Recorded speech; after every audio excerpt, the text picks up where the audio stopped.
Oh, freezing. Hello everyone, welcome back to my channel. If you are new here, my name is Blackshaw, and on my channel we talk about true crime, the paranormal, and a sprinkling of spirituality. And for today's video, we are venturing into the world of vampires.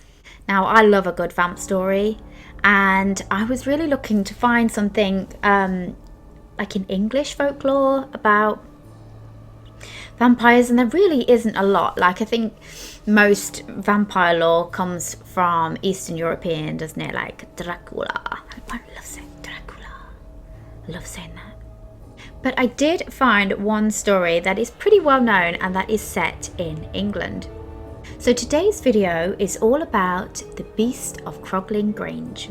Now, this story first came to the public's attention in a book that was written by Augustus Hare in the 1890s. His book was a collection of tales and things that he'd heard on his journeys and his travels, and this one particular story involved a friend of his who was named Captain Edward Fisher. Croglin Grange had been in the Fisher family for generations. It was a single-storey house in the village of Croglin in Cumberland, which is just south of the Scottish border. In his book, Hare describes it as having a terrace from which large grounds sweep away towards the church in the hollow and a fine distant views. So essentially, the border of the property was lined with trees, and beyond the trees was a church with a graveyard that could be seen from the house. So for generations, the Fisher family lived in Croglin Grange quite happily until it became clear that really the house just wasn't suitable for them anymore. They had kind of outgrown it and they wanted to move. So they decided that rather than selling it, they would rent it out. They would up sticks, they were going to move further down south where the social scene was a little bit more livelier, and they would rent it out. In around 1875, along come three siblings. Two brothers and a sister, who were named Edward, Michael and Amelia Cranswell. Cranswell's siblings signed a 7-year lease on Croglin Grange. I mean, 7 years, that seems like an awfully long time to commit to renting a house.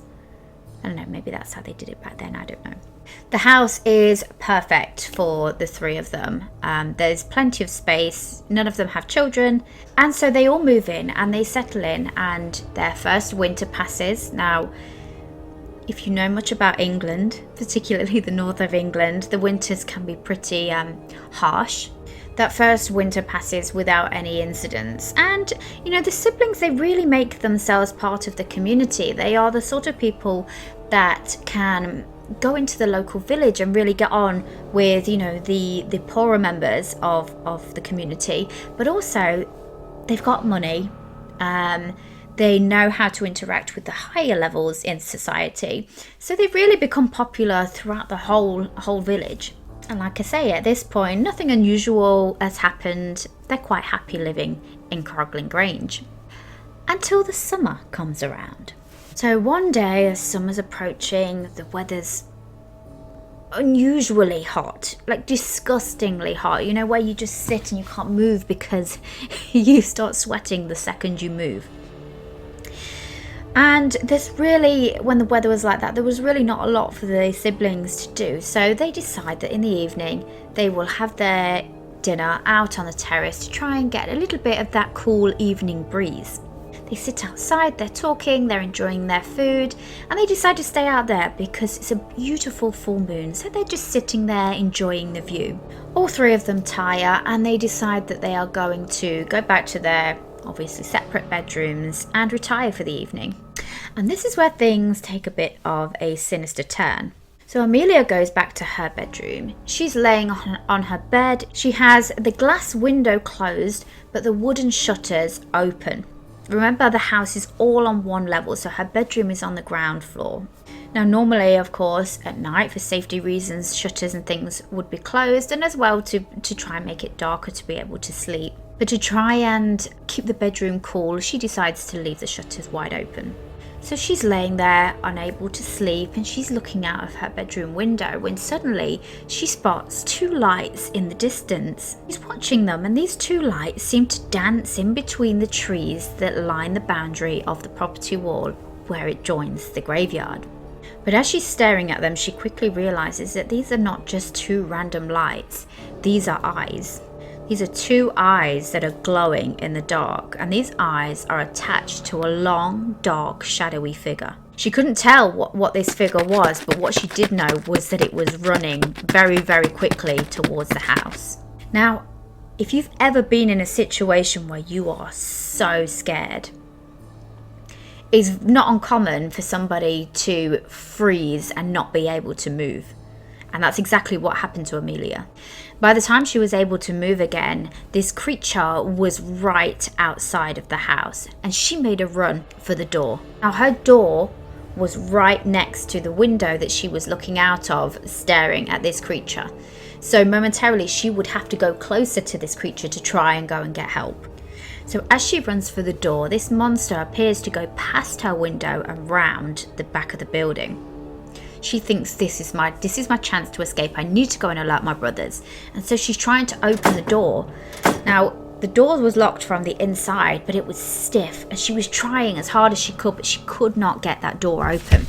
While she's focusing on this door and she's panicking and she's fumbling over it, she suddenly hears tap, tap, tap, tap on the window. And she realizes that this creature has come back to her bedroom window. So she races back into her bed to hide under her covers. Now, what she thought was just tap, tap, tap on the window was actually this creature unpicking the lead from around the glass. Seconds later, a diamond-shaped pane of glass falls out of the window and smashes on the floor in her bedroom. I mean, this poor woman is petrified by this point.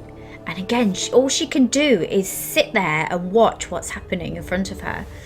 And she sees this bony long finger come through the hole where the glass was, curl round and unhook the lock from the window from the inside. And the window flings open. She was so scared that she literally could not make a sound. And have you ever had one of those nightmares, where you want to scream, you're so scared, but nothing comes out? Because I know I have. They're almost as bad as those dreams that you have where I don't know if you ever had them, but you're trying to press buttons on a phone, and when you press it to ring something, it presses the wrong number, or you miss it, but I digress. Within a split second, this creature flies across the bedroom, is on Amelia's bed, grabs her by the hair and yanks her neck backwards, exposing her neck. Without saying a word, it plunges its teeth into her neck. Now, the story says that it's at this point when she feels the teeth go into her that it's almost like some kind of release, and the sound comes out of her mouth, and she screams a blood-curdling scream as loud as she can, which alerts her brothers next door.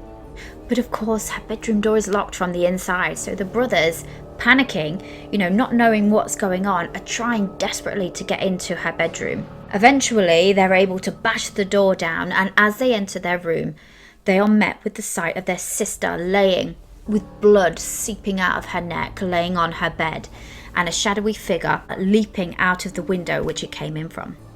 One of the brothers chases after the creature, because of course at this point they don't know what it was, they haven't seen it, they just assumed that it was someone had broken in, while the other one tends to Amelia. The brother that chased after the creature could not catch it. The speed in which it took off across the grounds was insane. So he comes back, they get medical help for Amelia, and surprisingly, she survives. She is completely torn up on her neck, but she makes a full recovery. She's able to tell the story of what she saw, but she theorizes whether it's just her mind trying to come to terms with what's happened or trying to make sense of it. I mean, your first thought is probably not going to be, that thing that attacked me was probably a vampire. You're probably going to think it was just some crazy person that had broken in, and it's exactly the conclusion that she comes to.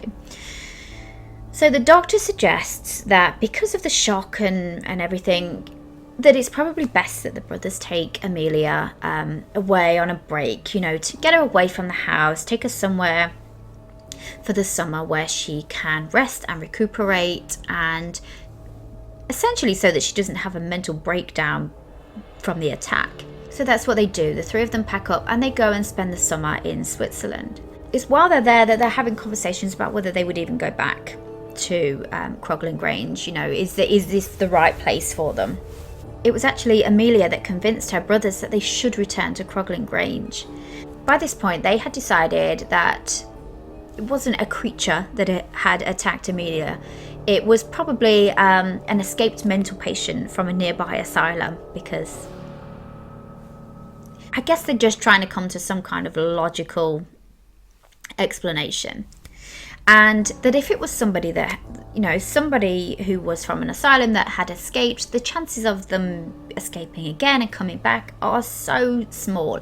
It's so remote that this kind of attack would happen twice. They decide to go back. And, you know, they really do love the village and they really love the house. So they were going to try and put it behind them. And I guess if Amelia was fine with it, then the brothers were like, okay, well, you know, we'll go and we'll do that. So that's what they did. So they go back at the beginning of winter, and just like the previous winter, nothing happens. Nobody else comes back. There's nothing tapping on the windows. There's nothing untowards. Obviously, the brothers this time are on alert. They are more wary of what's going on, and they're looking for any signs of anyone trying to come onto the property, but nothing happens until, you guessed it, summer rolls around again, and Amelia is laying on her bed when she is suddenly awoken by that terrifying familiar sound of the tap, tap, tap on her window. Quickly, the creature breaks in again, only this time she's able to scream and alert her brothers much quicker than... Oh, got hair on my mouth. She's able to alert her brothers much, much quicker, and this time they are ready. So they come, they arrive, they've got their gun, you know, they are ready to protect their sister. So they come charging in. Again, the thing jumps out of the window and runs across. He doesn't get a chance to do any damage to Amelia this time. So both of the brothers leap out, they run after this creature and they fire shots. Now, one of the bullets they know hit the creature because they saw it stumble and they heard it scream. But it kept running. Brothers kept chasing, and they saw this figure go into a crypt in the graveyard. By this point, the brothers are starting to think that this may not be a person. This does not look like it's a person.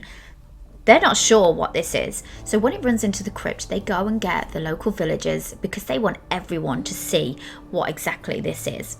It is early in the next morning. The sun has risen, and all the villagers are outside this crypt to see what the hell is going on.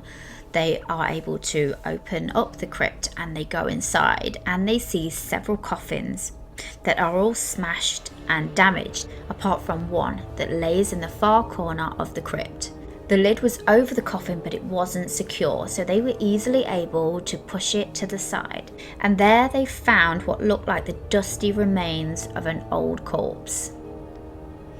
It had big jagged teeth, the same that would have made the puncture marks in Amelia's neck, and a long body. Augusta's hair describes the scene as a brown, withered, shriveled, mummified, quite entire, hideous figure.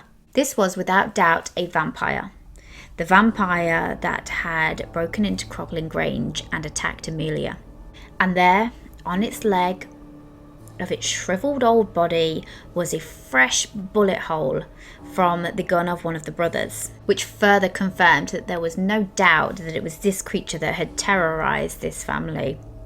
And so the villagers decided that there was only one thing that they could do to rid themselves of this vampire, and that was to burn it. So they took all of the remains out into the sunlight and they set fire to it. And after that, nobody ever saw or heard of this vampire ever again. Now, the strange thing is, the Fisher family had lived there, like I say, for generations with nothing like this had ever happened. The Cransworths even spoke to the Fishers and said, you know, has this happened before? And they were like, no. You know, if anything like that had have happened, we'd have moved out long before we did. So what could it have been that had awoken this vampire? What was it? Was it specifically these people had disturbed them? Was it some kind of ritual? Had it always been awake and it had always been stalking around the village? Like, it's so strange. Of course, these stories are old folklore, and you know, there's been many people that have tried to disprove Augustus Hare's story as just fiction. And in fact, several people went back to the village and they spoke to the villagers, and they said that no, nothing like this had ever happened. They were unable to find any record of a Croglin Grange. There is a village called Croglin, but there is no Croglin Grange. I think they found two separate buildings that perhaps it could have been, but no specific Croglin Grange. So, you know, make of that what you will. I think you have to take these kinds of stories with a pinch of salt, but they are fun to think that there is more out there than just us. If you haven't already, please remember to hit the subscribe button, hit the little bell next to it so you are notified every time I upload, and hit the like button. Let me know any comments, let me know what you think of this story. Let me know, do you like vampire stories? Also, if there's any other cases that you want me to look into, you want me to make videos of, please drop them down below. And I will see you guys next time. Bye.